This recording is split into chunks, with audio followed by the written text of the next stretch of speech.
If you say, I was watching this film and in it was that guy, Bandersnoop Cucumber, and everyone knows exactly who you mean.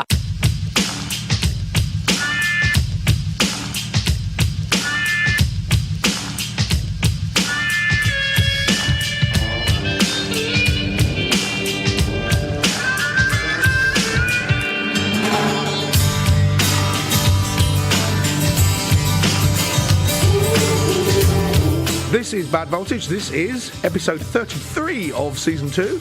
Should be being put out on Thursday, the 14th of June, 2018. Assuming Jono pulls his finger out this time. Should. You're not sounding confident here. Well, Also, what about why am I pulling my finger out? We are now back. We skipped show because Jono was on holiday. I was, and it was great. Wow. It was fantastic. Go to the Dominican Republic, everyone, if you can go over there. It's brilliant. Fantastic country. Great food. Where is the Dominican Republic? It's I got on a plane in San Francisco and got off somewhere else. That's how I tend to think about it. It's like off the east coast of the US. It's kind of like where the Caribbean is, that kind of area. Right. Okay, cool. Yeah, and it's brilliant. It's well recommended. The weather was fantastic, so. But, good to be back with you guys. And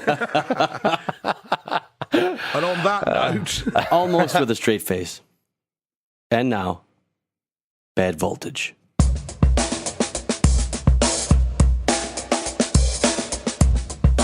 Should we do some news for the entire show? Well, part of the advantage with having skipped a show is it's now been a month. So there's tons of stuff which has happened. Yeah, there's a lot of stuff. Loads and loads. Jono, why don't you start us off? Shall I get us going? Sure. All right. Well, first of all, I want to dedicate this show to two people. One person who we know, one person who we don't know.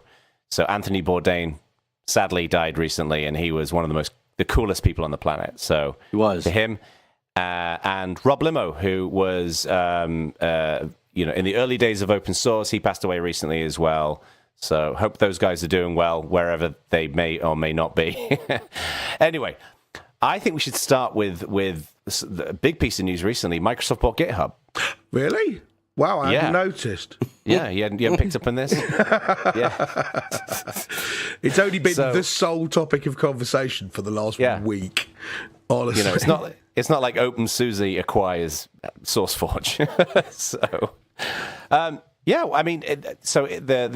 sale was for $7.5 billion, if I remember correctly. And this has been going on for a little, there's been some discussions and negotiations for a little while. They finally settled on this.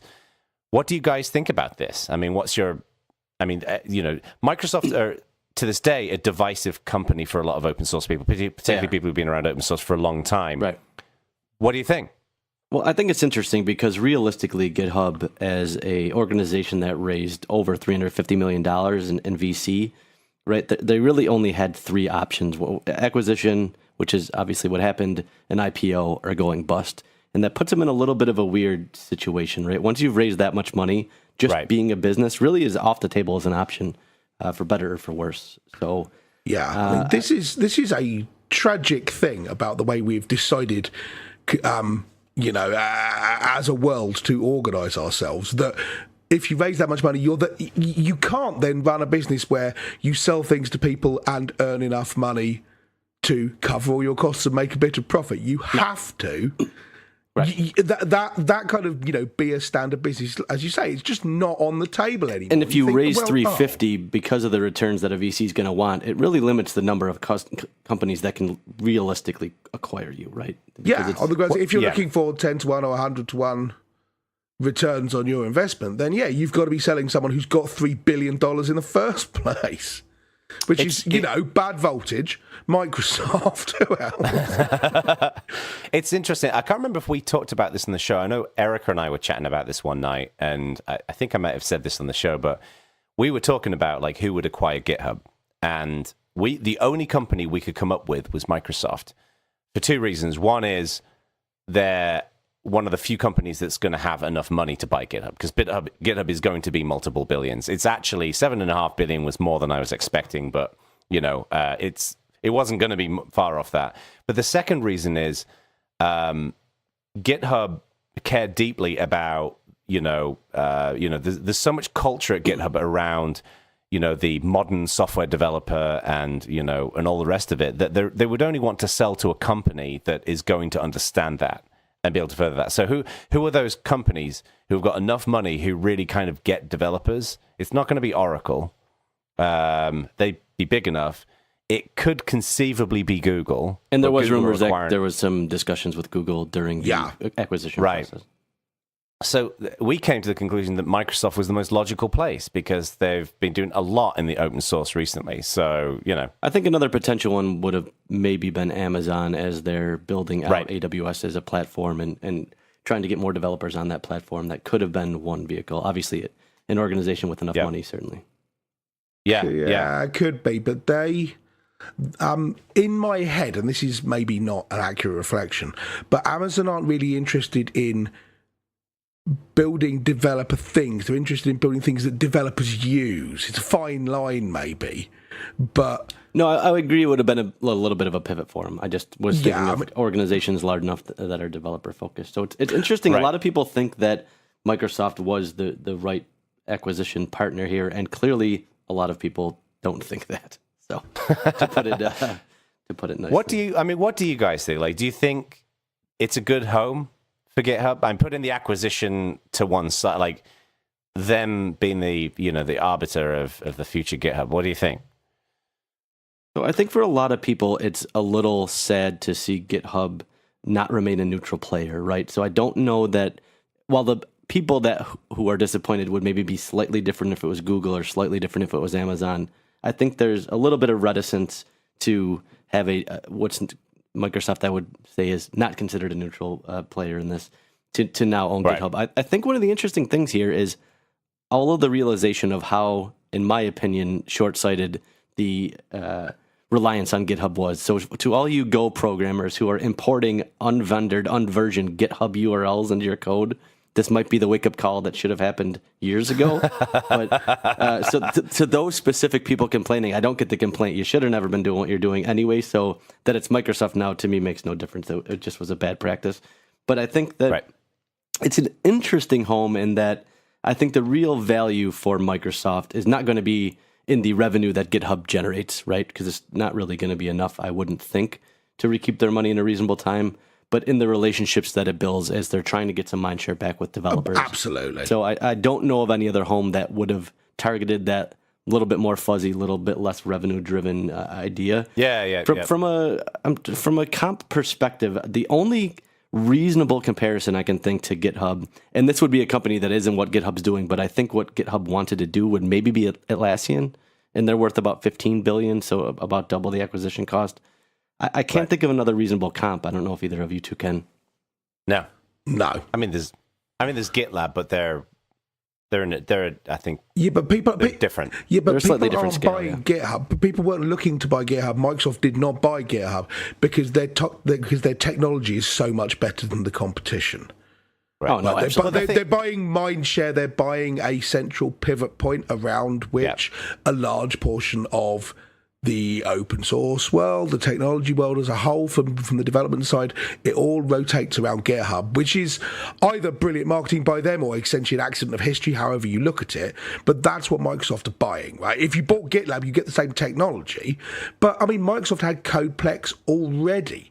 Google had Google Code already. Yep. If they wanted somewhere to be source code hosting, either of those companies can throw thousands of developers at it and easily keep pace with GitHub's level of development. That's not what they're buying. They're buying mindshare. I was chatting to someone the other day about this, that, the one thing that I think the one thing that always blew me away about GitHub is that they know how to build a product. Like, GitHub is a excellent product in terms of what they've done. It's just the UI, the design, the whole thing, it feels very mature. And I find that with a lot of other similar projects, I think GitLab is different, and I think GitLab was a bit more rough around the edges years back, and I think it's really good now.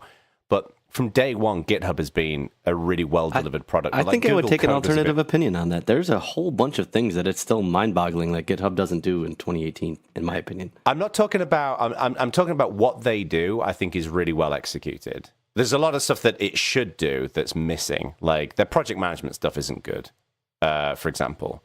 Like Jira is considerably more flexible than GitHub Issues in every possible way. But I just think that what they've done is they built the mind share and they delivered a good product, and that's what they're buying. So yeah, I mean, we have talked in the past. Jeremy and we did a whole show where we spent time talking to Steve Wally, who works at Microsoft and knows his open source onions, right? And we spent that whole show saying, okay, Microsoft are talking a good game about how they now love open source and they want to be partners with developers and it's not the old Microsoft and so on and so forth. How true is this? And Steve was pretty clear, and a whole bunch of other people have been very clear that obviously this is a ship that takes a long time to move, but the willingness really does seem to be there. I don't think it's all a big snow job. And if they can keep this going for a little bit longer, the internal culture will change to the point where if Satcher leaves and Satan himself becomes CEO, he'll still find it hard to move the ship back again, which is what we want, right? Yeah. I mean, that's what kind of annoys me, where with like a lot of the critics, actually posted a blog post about this yesterday, a lot of the critics were, well, it's almost like, we're not willing to forgive and forget. Like Microsoft is always going to be the company that it was in, the late 90s, early noughties, and, that they think that Linux is a cancer, all this kind of stuff. And it's like the company has changed significantly. And it's time that people start to move on. I think there's some amount of people that there is legitimately nothing Microsoft could do to change your mind. And I have asked that precise question to a couple of people. I said, okay, so they've done a bunch of stuff and that doesn't convince you. Fine. I mean, everyone's got their line. I came over that line pretty recently and I'm only a little bit over it. I still think they've got some stuff to prove, but I'm quietly a believer. But I've said to a couple of people who have gone, no, this is a terrible idea. I've said, what could Microsoft have done to this point that would convince you? And they were quite honest and said nothing. And I'm like, well, okay. And you feel like that, no problem. But you can see why no one's particularly interested in your opinion in this argument. If there's literally nothing they can do, then there's no point in even trying to impress you. That is just outright fucking ignorance. People who have that viewpoint. Just outright ignorance, because everything is changeable. Interesting sidebar, and I don't want to waste too much time on this discussion, but you said, you're recently over the line on this. Jono, where do you stand on this one? With Microsoft buying GitHub? No, just Microsoft in general. Yeah. I think they're heading in the right direction. I think they're doing the right kind of work. I think Satcher has had a huge impact there, but not just that. I know a lot of people who work at Microsoft, and I hear from them that the company has changed a lot. It's becoming a more interesting place to work. The work that they do, like all these open source projects that they're running, all the work that they've done in other open source projects, I think it's absolutely the right direction. But I'm mindful of the fact that part of the reason why I think that is because I know a lot of people who work at Microsoft. And I think maybe people who don't know anyone who works at Microsoft might think otherwise. Right. Okay. So I hear about it secondhand. Where are you, Jeremy? I don't think I'm over the line yet, but I'm approaching the line. That's the thing. Do you feel like you're more of a believer than you were last week, last month, last year, 10 years ago? So I guess in the end, I'm a pretty pragmatic guy, and I think they're doing this for pretty pragmatic reasons. I don't think for a second they're doing it because they quote-unquote like open source or love open source or whatever their marketing stuff is. I think that they have realized that their roots lie in developers, and developers are clearly entrenched in the open source space, and they're trying to do what they can to get those developers back with a profit motive in mind, and I think that's fine. They have a fiduciary duty to do that. So I think I'm a little less fuzzy about it than some other people, but no, I mean, I think they are legitimately, genuinely interested in open source because they think that makes the most profit sense to them. Yeah, that makes sense. And I don't view that as a bad thing. I view that as a good thing. The one final thing I want to chip in on this, and then we should probably move on in a second. But one of the conclusions I came to fairly recently was that I think a lot of I had a conversation with somebody, and he was basically, this was before the GitHub thing, but the discussion of Microsoft came up, and he basically says, "I'll never forgive them." There's, all of this stuff in open source is a sham. And when I dug into it a little bit more, he basically said that the reason why he disapproves of them is because they still ship proprietary software in Windows and various other things.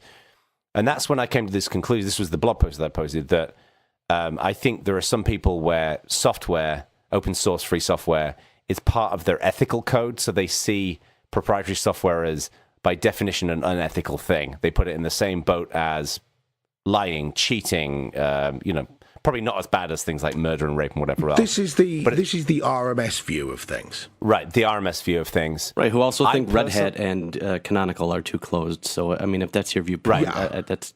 And the thing is that, so from my perspective, I don't believe that proprietary software is unethical. I think it's suboptimal, but I don't believe it's actually unethical. So I think when we see some of the viewpoints here on Microsoft and other companies, like, because their ethical code is different to mine, I might disagree with them, but I'm not going to say they're wrong, because that's their ethical code. They define their ethical code in a different way in which that I define mine. So I think that's one of the reasons why I think some people seem entrenched. It could. I mean, I said people. I think people are ignorant if they're unwilling to change their opinion based upon what people do. But I don't think it's ignorant to necessarily ethically oppose something because your ethical code looks different to somebody else's, if you see what I'm saying. And I think that's what's being mixed up in some of this as well. That's the reason why I disagree with a lot with RMS, but he's not necessarily wrong, Sure. So, I mean, I think one thing that's going to be interesting to watch is what Microsoft ends up doing with GitHub. Not today, but let's say in 2023. Are we going to reach a point where they do then want to recoup some of their investment and they do something like a really heavy integration with Azure or deep CI hooks into Azure, or something where the Azure APIs are baked into a point that other platforms become second-degree citizens, really? I mean, I could maybe see that happening. I think some people are worried that a GitHub account's basically going to be an add-on to Office 365 or something, and there's going to be no standalone GitHub. I genuinely can't see that happening. Well, I don't think that's going to happen. I appreciate we said we're going to move on. One very brief thing is one of the things that helped convince me is that the guy who's in charge is Nat Friedman. Yeah, that was interesting. So this is, I mean, Nat is a guy who came up the same way we did, right? There are a lot of high-level tech IT managers who don't really have any understanding of the whole open source world, the whole open source community. A lot of the stuff that's threaded through the concept of GitHub, although not the implementation of GitHub. But Nat Friedman does, right?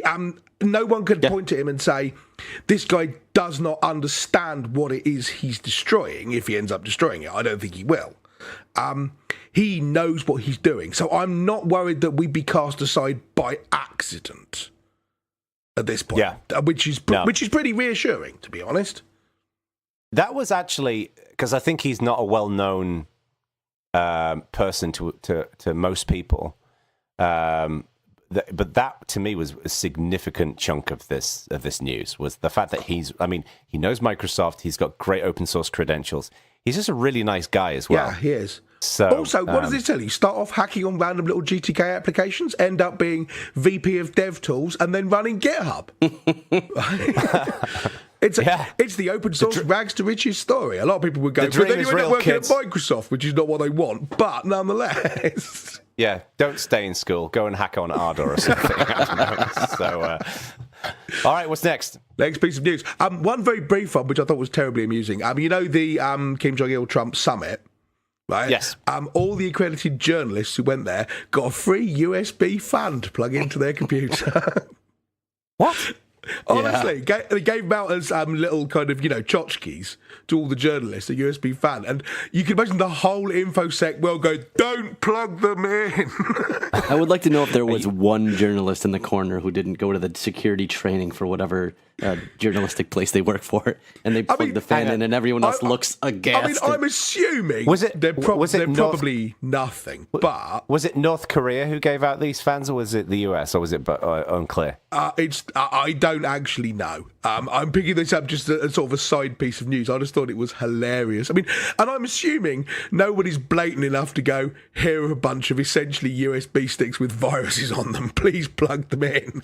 I just thought that whole idea would be brilliant. I don't know if anyone's actually done a teardown on one of them. I just Matthew thought Garrett, this is your calling. Sort of remarkably blind kind of approach to things. It's like, just don't do that. Why would you do this? Yeah. I just thought it was hilarious. By the way, speaking of Matthew Garrett, I was in a pub last night. My brother's in San Francisco this week. Oh, nice. DockerCon. Say hello. Oh, cool. And they were playing Doctor Strange on the screen, and I realized Benedict Cumberbatch is Matthew Garrett. Like, Matthew Garrett's got the Benedict Cumberbatch kind of vibe to him. You think? If you think about it, squint your eyes, smoke some weed, take a lot of acid, and a little bit of meth, and then you'll see it. I can't decide whether Garrett is more pleased that he's being compared to a famous film star and actor, or whether Benedict Cumberbatch is really pleased that people think he's a really great Colonel Hacken. Well, give it... I don't know. You can't... Yeah. Did you see that Benedict Cumberbatch, by the way, decked 4 people and saved somebody? Yeah. Did you hear about this? Yeah, someone did not got see mugged or something, and he waded in and won the fight. What a dude. I know. All He right. does actually seem like quite a bloke. Also, I read a thing. I'll have to look it up and link to it in the show notes. But a thing where you can make up a name which is even sort of vaguely like his name, and everyone knows who you're talking about. Right? If you say, I was watching this film and in it was that guy, Bandersnoop Cucumber. And everyone knows exactly who you mean. And they gave examples of sentences where by the end of it, the name they were picking was nothing like Benedict Cumberbatch at all. And you still knew exactly who they were talking about. This doesn't work if you're Robert De Niro. It's brilliant. It's like those when people like put words and they jumble all the letters up and you still know what the words are. Yeah. It's exactly, but it only works for Benedict Cumberbatch. What a name, though. I know. Yeah, I mean, if you're his parents... you're like, our last name is Cumberbatch. Is that his real name? Yeah, Benedict Timothy Carlton Cumberbatch. Wow, and you didn't think it could get better. Timothy Carlton? Carlton Cumberbatch. To be clear, I've just looked that up. I don't actually know this stuff off the top of my head. I think his parents are fucking trolling him, is what I... And this, listener, is why you tune into Bad Voltage. It's these hard-hitting stories. More actual news, please. Yeah. While we're on their proprietary software tip, do you want to talk about all the stuff that happened with Apple in their conference? No? Yes? WWDC. This is the one.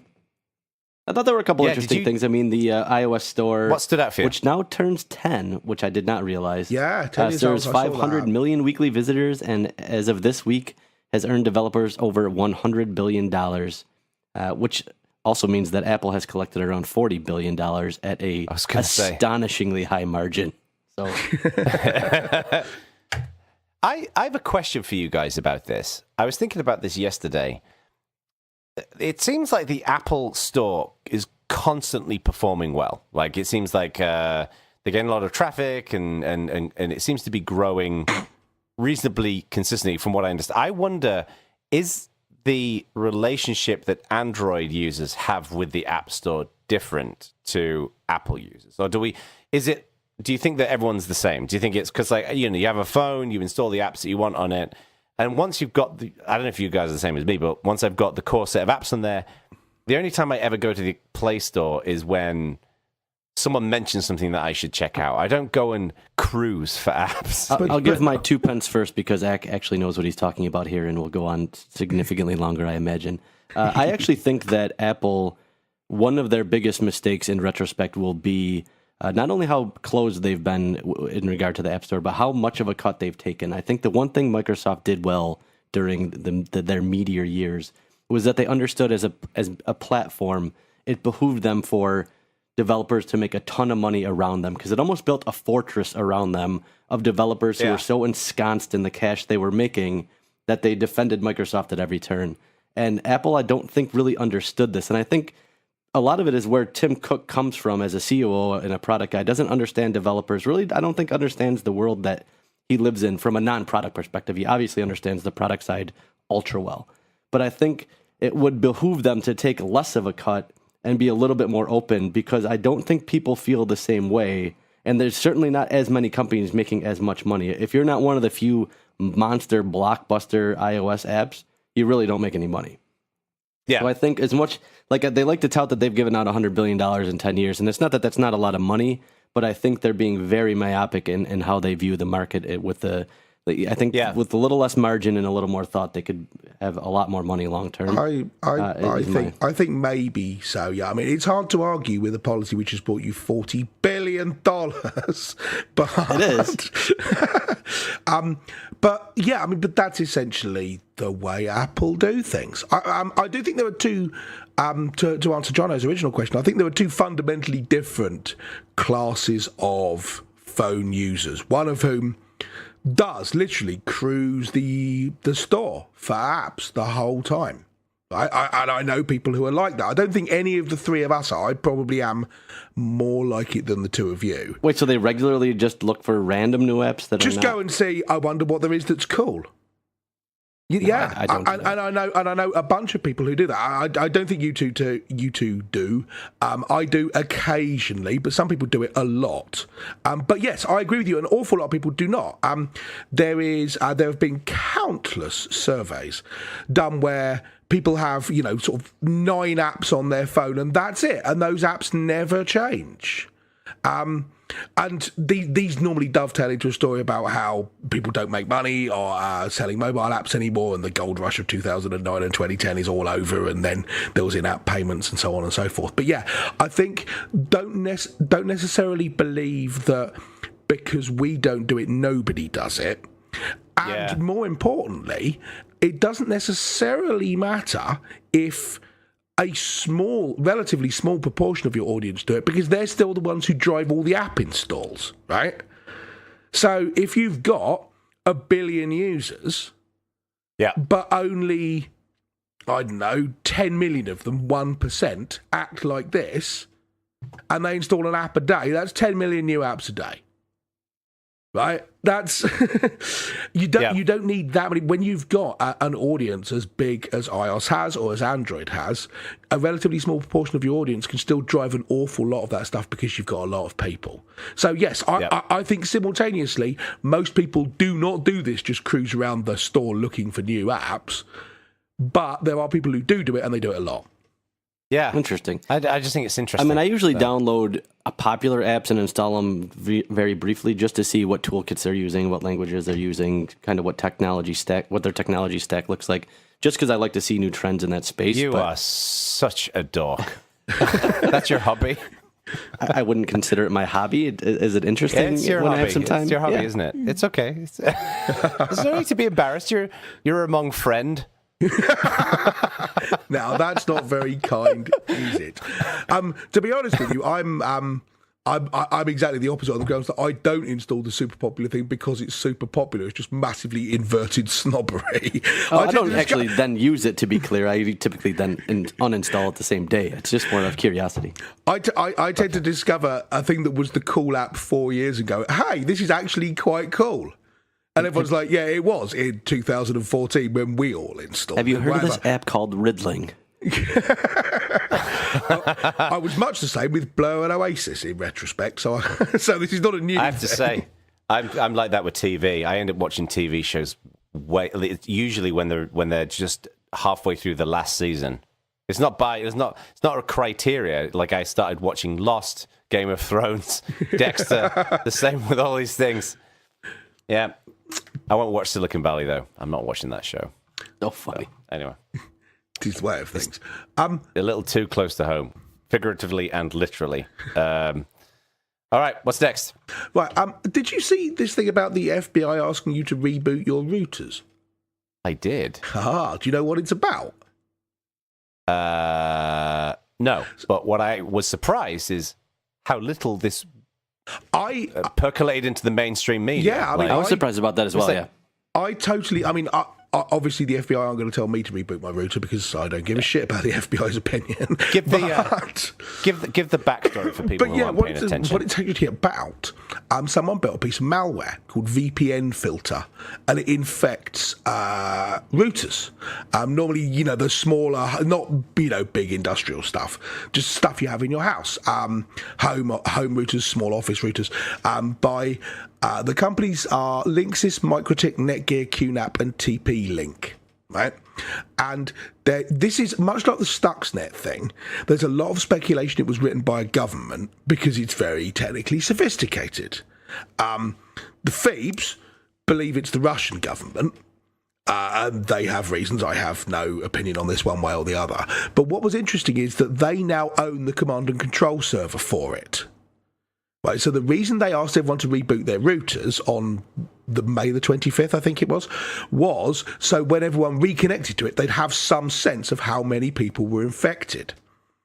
But I didn't hear about this until 2-3 weeks afterwards, and I'm surprised that I haven't seen anyone mention it. As you say, it wasn't in the mainstream media at all.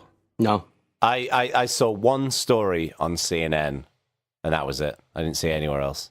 And it looks like it was doing active man-in-the-middle attacks and all kinds of things where people legitimately be a little concerned. I rebooted my router. Did you? Oh, well done. Do you own one of those brands? No, I just rebooted it, and just in case. I have an Eero. So. I don't know. So did you reboot it especially because you've been asked to by the Phoebes, or just because you have to reboot your router every day anyway? Well... No, I did it because our good government, who I trust implicitly, asked me to do so. Fair play. Right. But yeah, I use Ubiquity stuff, so no. Well, there you go. Yeah, but I just thought it was interesting how this could be quite a big deal. Yeah. Did we hear any more after that? Like the result of that reboot? Like, I'm assuming it's all top secret or something. I don't know. As far as I'm aware, they haven't said, hey, after we asked you to reboot it, this many people did. Wicked. One of the things that people have said is that, really, if you want to be sure that you're clear of this, you need to do more than just restart your router. You need to reflash it. Right. But, who's going to... Good luck with that. Yeah, exactly, right. Jono, I'm not going to ask Jeremy because I'll bet money his answer is yes. Jono, have you ever flashed firmware onto a router? No, of course not. No, neither have I. Bet Jeremy has. You were correct in this, yes. Well, I thought as much. I mean, technically, yes, but that's just when it says, hey, you need to update your firmware, and I press the button. I probably shouldn't take credit for that. That, I think, does not count. Right, next piece of news. I have one. Do you remember a while back we talked about open source security with the maker of the grsecurity kernel patches? Yep. We talked about this on the show. I think that was another news item. And Bruce Perens rucked up to them and basically said, hang on, what you're doing, isn't good. And the CEO they sued him for defamation. Yeah. They sued him for defamation. Well, Perens won. And his legal team is going to be compensated $260,000 from this. Apparently, Perens originally wanted to the compensation to be closer to, like, it was just over $500,000, I think it was 500,000. And the judge was like, all right, come on, Bruce, that's a bit much. You can have half of that and like it. I'm paraphrasing. So anyway, yeah, so I think that was a good thing. I'm not, this open source security firm seems sketchy to me in what they're doing. So I'm glad that this seems like it was the right kind of outcome. Yeah, the impression I have of them, and this is completely unfair, but they do feel a bit sketchy, don't they? I see your point there. Right. So, yeah. Well, like the response to him was, I mean, that was unusually aggressive. Like most people, when they hear people moaning about stuff on the internet, just tend to brush it off. So I was actually kind of surprised that they actually went through with the lawsuit. I assumed that it was a threat and it never happened, but it did happen. Yes. So anyway, and then also hoist by their own petard. Also, Bruce Perens. I haven't talked about him for ages. I didn't even realize he was still around. Well, I didn't until the first time this story came up when he was originally sued, and you're like, wow, I'd forgotten all about you. Nice, well done. What's he doing these days? I do not. You guys got any idea? I do not know. I also do not know. For younger listeners, Bruce Perens was quite the fixture in the earlier days of open source. He was a very, very common news commentator on what was going on in this kind of burgeoning revolution. I saw him on TV a few times, things like that, but he really has dropped off the radar quite a bit in recent years. Yeah. I'm honestly not sure what he's doing now. He's according to his website, he is presently CEO of Algoram, a startup business which is producing a 50 to 1,000 megahertz software-defined radio transceiver, and of Legal Engineering, a legal technical consultancy. Mm-hmm. Huh. Okay. So there you go. He's like B-Dale from Debian. He's got his rocket business with Keith Packard, that whole thing. Have you seen that? Keith Packard hasn't got a rocket business. He works for Intel. He did work for Intel. Keith Packard and B-Dale, Garby, both in, not like proper rockets, I mean like model rockets. Really? They're both really into rocketry. Oh. And they put together like a little business, and they sell shit that I don't know what it is. It's just like, EEPROM chips filled with rocket technology. I don't know what. I don't know. Well, you're not doing a very good job evangelizing for their company here, so people should go and look that up, whatever it is, and then tell us how it works. Sometimes people have criticised us for not doing research. Well, I'll tell you about you just drop that bombshell into the middle of the conversation and be like, wow, I had no idea they do rockets. Keith Packard makes graphics drivers. Right. Is he still at Intel? He certainly was until recently. I don't know if he still is, but he certainly was. I haven't seen him for ages. Yes. So, right. All right, Jeremy. Wow. Where to go from there? That was a stream of consciousness, wasn't it? It was. So do you remember when John Oliver covered some net neutrality and FCC-related stuff, and shortly thereafter the FCC site went down, and they blamed it on a distributed denial of service attack? Yes. Did you see that it came out that they completely fabricated that? It never happened, and they just were completely making it up. Yes. I did not. Yeah. Really? Yeah. They just went, oh yeah, we got DDoS, and actually they didn't. They just it's not clear to me whether they actually took the site down so they could avoid getting any of the votes from people, or whether they just claimed that was happening in order to discredit things. Are they now in a position where they could say, oh yeah, we've got no idea that 1 million people wanted to vote against this thing because that didn't happen because they couldn't get to the website. Lol, DDoS. Is this objective news, or is this the fact that they lied about it being a DDoS is objective news? Yes, it is. It was a FCC email obtained via a Freedom of Information Act request. So yeah. Wow. I mean, it's from the FCC. It's not from an external source. Yeah. Oh my god. Yeah. You can't even make that up. Yeah. It's kind of, concerning that they just literally lied about it to people. It's like, and this is another one. I that. have not seen much coverage about it, broadly outside the tech press. No. I will be interested to see whether Last Week Tonight cover it. Oh, I would almost guarantee it. You would imagine so, given all the stuff they did when they won the coal lawsuit. You would. I have to say, I love John Oliver. I've done since he was on the Daily Show, but I'm finding I can't watch Last Week Tonight anymore because it's become so preachy. I mean, I agree with 98% of what he's saying, but it's just so preachy these days. I don't know. Is that just me? Do you guys get that as well when you watch it? Interesting. No, I like it. No, I genuinely think it's pretty funny. I think it's a little disconcerting that I consider that one of the more well-researched news shows, and it's a comedy show. But yes, but that was always the case with the Daily Show as well. With the Daily Show as well, yeah. By the way, did you? This was a little while back. Did you see this whole thing about a day in the life of Marlon Bundo? Yes. No. So that was them. This was another thing from Last Week Tonight. Last Week Tonight.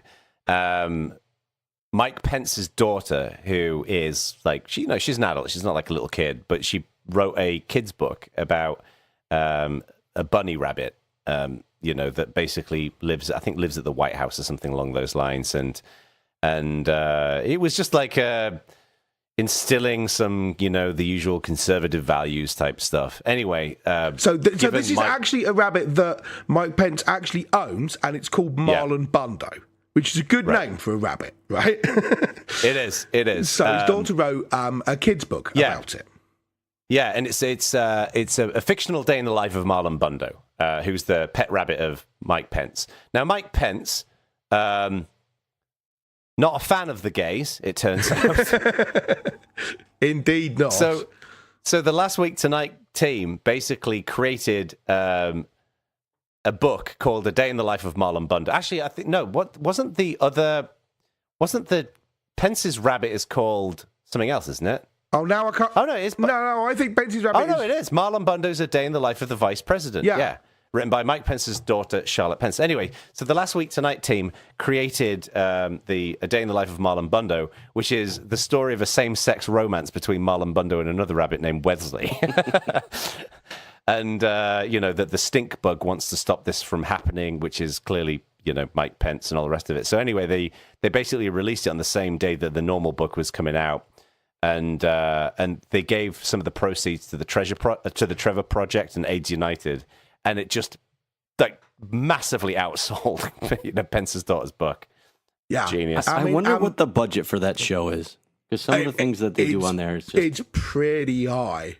They are strong on production values and stuff like that. Yeah, it's the kind of thing where you think, is good. Wow, this must have cost you loads. Like they've done things like gone out and bought 5 wax models of past presidents, each of which was sort of $7,000 or $8,000 or whatever, and that's like for a 5-minute joke. They've just gone, let's blow $60,000 on this. Yeah, and the whole bunch of other shows going, dude, that's our whole budget for everything, staff and everything.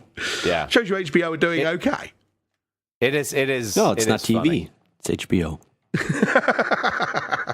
All right. Let's cover a tech story. Why don't we? Yeah. What about Bitcoin? You see yet another hack in the Bitcoin space, resulting in more price declines. No, what was this? I saw from a high the thing about $19,783 in late December of 2017, so roughly 6 months ago. Yeah. It's currently sitting at just over $6,500. Wow, quite volatile. What were our predictions for Bitcoin's value? I can't remember now. We'd have to go back and check for January. See what did we have a prediction? I think one of us did. Did you? You saw the thing about how it's using 20% of all the electricity on Earth or whatever it is now, right? Yeah, that was one of the news stories I had listed for the last show, but we didn't have enough time. That's ridiculous. It was nuts. Hang on, I'm just checking the data. Yeah, so Bitcoin consumes about as much power as Ireland. As in the country Ireland? The country of Ireland, yes. Jesus. Apparently, it might rise from the current 2.6 gigawatts of power, which is almost as much as Ireland. It might rise. That'll power a DeLorean. It will, twice. And in fact, looking at this, the article in Ars Technica has a picture of Doc Brown hanging off the clock in Back to the Future. Apparently, it might rise to 7.7 gigawatts before the end of 2018, accounting for almost 0.5% of the world's electricity consumption. That's ridiculous. What amazing times we live in. Because it kind of felt to me like the bloom's gone off the rose a bit of Bitcoin. I mean, obviously the price has dropped and everything, but people aren't talking about it as much as they were. But is that just saturation now? Everyone's still doing just as much as they blockchain. Well, people are talking about the blockchain. bloody blockchain, yes. Yeah. But I'm not seeing as many people talk about Bitcoin anymore. So it felt like, it had reached its a peak of media interest, at least, and is now on the downturn. So what was this hack? I haven't heard about this. There was another exchange this time. I believe it was one in South Korea. Oh, that interestingly had a bunch of cold wallet storage. So a CoinDesk it was, or no, CoinDesk is what CoinRail. Right, because they're not CoinDesk. In $42 billion in market value was destroyed in the sell-off that was a result of that. So the fact that there's $42 billion of market value to destroy is astounding. But I just... Also, you could buy GitHub 6 times. I just don't understand this. This, to me, it's like trying to understand Klingon. The whole... I don't get it. I don't get it. Did you see, though, on a related note, that apparently Wells Fargo have put a prohibition on buying cryptocurrencies with their credit cards? A bunch of credit cards already had this, because I know a couple people that tried to buy them and their cards got frozen. Really? Yeah. This was this. I don't, as you can tell, I don't keep up with Bitcoin, but this was news to me. I just thought apparently the reason for it is they're worried. Lenders are worried that they'd be left on the hook if a borrower lost money on like a digital currency bet and couldn't repay it. And I was thinking, that seems ironic, banks, that you don't want people to make poor financial decisions and then not be able to pay it back. Mortgage crisis. The interesting thing about Bitcoin is there's a whole market now called local Bitcoin where you actually meet someone in a coffee shop and exchange USB keys, basically. Which really? There's a certain kind of irony there. Yeah, it's called local Bitcoin. What's the point? I don't understand. I'll give you... your Bitcoin is different to my Bitcoin. Isn't the whole point of Bitcoin precisely that you don't have to do that?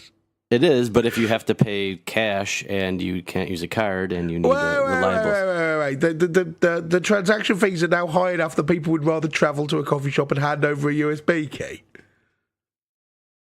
I mean, that's not the predominant way that it happens, but it is a thing, yes. Oh, man. It is a thing that I know multiple people who have done, to be clear. It's not a theoretical thing. This stuff is just beyond parody at this point, as far as I can tell. It's ridiculous. That's going to be this new generation's version of what was it? Like at conferences when people would all meet up with their passports and exchange PGP keys and everything. Key signing parties, yeah. Key signing parties. Worst party I've ever been to. Not fun.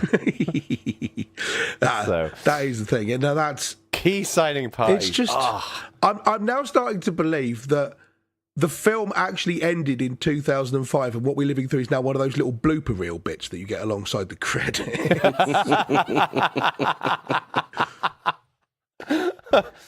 Right. All right. What's next? Next piece of news. I have a little thing. Oh, go on. I bought a Fitbit Versa. Okay. Which came out quite recently, and I thought maybe I could do a mini review. A mini review, yes. Because Jeremy's always given me shit the fact that I'm reviewing old Kindles, yes. Right? Which is accurate. I think the word you're looking for is accurate. Is what it is. It could suggest that has occurred. But yeah, it's look. No one else can see this, but check it out. It looks like an Apple Watch. It does. Yeah, it does. Wow, that actually looks like a watch, not like a Fitbit. Yeah, and it's not too bad. I mean, it doesn't. But it's you not dramatic. wear a watch. I wear a watch. I wear a watch when I go out at night, but I don't tend to wear a watch much during the day. I track my steps and all the rest of it. Oh, okay. So you've got a really nice watch. Wear it. Well, yeah. But the watch can't tell me what my heart rate is. And this one can. So it's waterproof. It does all the usual stuff that a Fitbit does. It tracks your heart rate, steps. You can, add different types of exercises that you're doing. It's pretty good in terms of you can see your notifications from wherever, from text, but from Google Hangouts and, whatever else, phone calls. Which again, other Fitbits can do, but because it's a bigger screen, it's a bit nice for actually reading things like text. What was the other thing I was going to say? Oh, but the other thing is that you can upload music to it as well. So if you go for a run, you can just take this out. Although I don't believe it's got a GPS in it, so you probably take well, first of all, who's going to go out without their phone? Everybody goes out with their phone generally. Well, men tend to go out with their phones. It's harder for women who don't necessarily have pockets and don't want to carry a purse around. So I think there's that element of it. And it's really good. The only criticism I would say is if people have got a Fitbit Charge 2, it's not massively different. It's just more of it's a Fitbit Charge 2 with a cool screen. Is the way I would describe it. Haven't basically all the Fitbits just been, minor iterations on the previous one for years now? Not really. I mean, they've kind of got two lines. They've got the ones with a small screen. So those have iterated, a little bit over the years, But then they brought out one called the Ionic, which is more of it's an ugly smartwatch. Right. Okay. And then they brought out this one, which is a better looking smartwatch. But I think it's nice. The one thing that I had a criticism of a while back on Bad Voltage about Fitbit was that their quality assurance was dog shit. I went through a number of them that broke. It does seem like they've got that in action. And I think the overall consumer experience of Fitbit is pretty good. If you've got the scale and then you've got the watch and all the rest of it, it all glues together quite nicely. So yeah, the main reason why I got this was because I wanted to take it swimming, which I shouldn't do with the Fitbit Charge 2. But yeah, so if you're looking for a health band smartwatch type thing, and you don't want to get sucked into the miserable world of actual smartwatches, because I don't want all of that crap on my wrist. I only want health stuff on my wrist. I think I'm actually going to disable the notifications. I will say I still do like smartwatches. I seem to be in the... I mean, I don't wear one all the time. I don't have one on now. And I have a dedicated running watch that is, a Garmin and is pretty high quality. But while it has some smartwatch functionality, I only use it as a running watch. Or it does triathlon stuff too, so you can swim with it, all that as well. 645M, if you're really looking for a high quality running watch. It's been the nicest running watch probably I've had so far. Nice. Are you still using your Moto... whatever it was, as your smartwatch? Yeah. The Moto 362.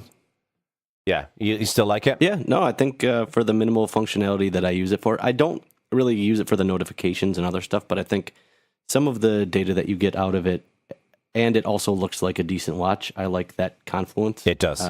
Yeah. So I hear that there might be a Pixel watch coming out soon. I'm interested to see what that will be, and maybe I'll make a switch then. But no, I've had that for a few years now, and it still runs the latest version of Wear OS, and it's still in pretty good shape. So, yeah, I assumed that Google were going to be killing off their smartwatch stuff, but it turns out they just rebranded it, and it looks like they're investing more in it. So I don't know. All right, we're 52 minutes in, fellas. Yeah, well, what's next? One of the things I wanted to talk about was last weekend I was at FOSS Talk Live, which is now the third year of this little open source podcast event down in London. I was there flying the flag for Bad Voltage, since you two slackers didn't show up. Being as you are on a different continent and all, so you are excused, but nonetheless. And yeah, I mean, this thing, it's basically got live shows from various different podcasts. So the Ubuntu podcast chaps were there, Late Night Linux Voice Reformed, and then what we lovingly call the Drunken Mashup show at the end, which is me, Dave, Joe Essington, and Marius Quabeck. And it was just really good fun, right? Now, Joe Essington is the one who runs it, and he puts in quite a lot of work to get the thing to happen. He basically does it all himself. But now because he's into the third year of it, he's kind of got it down pat, knows what he's doing. So it's just really smooth, really efficient. But the thing I wanted to talk about was that it's really fun, and there's a lot of stuff which isn't as much fun as that anymore. An awful lot. I mean, you've got sort of meetups. If you live in a city, especially like I do, there'll be lots and lots of tech meetups you can go along to, which will have 7, 8, 9, 10, 15 people. I mean, San Francisco, really big cities like San Francisco and London and so on are a bit different, where you go to London Web Standards and there's 98 people there or something. But But for a lot of cities, you can find a tech meetup once a month or whatever on any topic you want. If you're a Go programmer or you want to do stuff with R or whatever, there'll be a group of 6 or 7 people who get together in a coffee shop once a month and do that. And then on a large scale, you've got conferences. So you've got things like All Things Open or Scale or whatever, which are a gargantuan mountain of work, and you've got to pay for tickets, and they've got 6 different speaker tracks and all this kind of thing. And I like the idea of something which is kind of in the middle. So it doesn't cost a lot of money. It doesn't have to be impeccably, brilliantly organised with keynote speakers being flown in from other countries and all this kind of thing. But equally, it's a bit more put together than just say, oh, we'll just get together in this pub on the 3rd Thursday of every month. And I really like the community feel of it. One of the things that we've talked about in the show in the past is what the nature of success is for open source and Linux and so on. And given that my views change from, well, we want to be on every computer in the world, to, I don't really care, it does everything that I want to do. And we're now at a point of sustainability, so I don't think it's going to go away. I'm not that worried about evangelism anymore. I'm more than happy to just hang out with people who believe as I do, without feeling the need to say, okay, this conference has got 100 people. Next year, it would be really good if it had 300 people. We must really push the marketing word out to get more people to come and more people to see the truth and all. Just whatever, man. I'm cool with just going along and hanging out with people who I already like. And this seemed like a really good example of that to me. And I wondered what you guys thought about that. I mean, maybe there are lots and lots and lots of these things, and I'm just not seeing them, or they're too far away, or whatever. But it feels like we could do with a bit of a revitalisation of that friendly community feeling without the need for either evangelism or enterprise rollouts or big pushes. You know, we go back to how we were in 2008 or 2009 when it was a bit more fun and a bit less, how do I get my next round of funding? Sounds like we need another Bad Voltage Live. Oh, well, I mean, Lug Radio Live was created in order to foster that kind of mindset, right? I mean, I don't want to do Bad Voltage Live, a conference, but us doing the live show at conferences kind of fits into this mindset in my head, you know? Maybe it's time to practice what you preach. I agree with everything you just said. Maybe there could be a Bad Voltage Live in Birmingham each year. No, but then it's just... And maybe Joe could help run it. Well, we can't do a Bad Voltage Live because... Oh, call it something else. This is the point. It can't be Bad Voltage Live because you two won't be on it, or if you two are on it, then suddenly it stops being fun and starts being a thing with a bill of at least £4,000. So, but yeah, I mean, I did actually say to Dave on the way out of the pub, right, we need like FOSS Talk Live Birmingham. This was fun. I want this to be more than once a year. Why don't we do this? But I think it's one of those... Yeah, I think you're right, though, because I remember when we did Lug Radio Live, the major goal of that wasn't really around the show, and it wasn't really around... We didn't want to set up... You know, at the time, the major event in the UK was the Linux Expo, and we didn't want to set that up. We didn't want a formal exhibitors and all that kind of... The kind of stuff that Alan needs to run through with Scale and with the Datadog events. It was, we want this to be a place where people can come and have fun and hang out. And you've got to have content to make it interesting. So you had some talks, but it was more about the social element. Yeah. And I remember we went into so much depth about things like one thing that was important to me is that when the doors opened, AC/DC was playing because it was like a fun kind of like party kind of atmosphere. And I don't think there are... I mean, this is going to sound massively egotistical, but I haven't seen any other event like that. I've seen events that have similar things to that, and I think FOSS Talk Live, from what I can tell, is similar in spirit. It's not the same. I mean, it's kind of like the very first LRL was. It's small. I mean, there was only probably 80 or 90 people there, but the point is that's fine. That's the kind of size you want because it's the kind of event that a person can put on. I mean, Ilan does a fantastic job with Scale, and it's a brilliant conference, but it's his life for months setting this up ahead of time.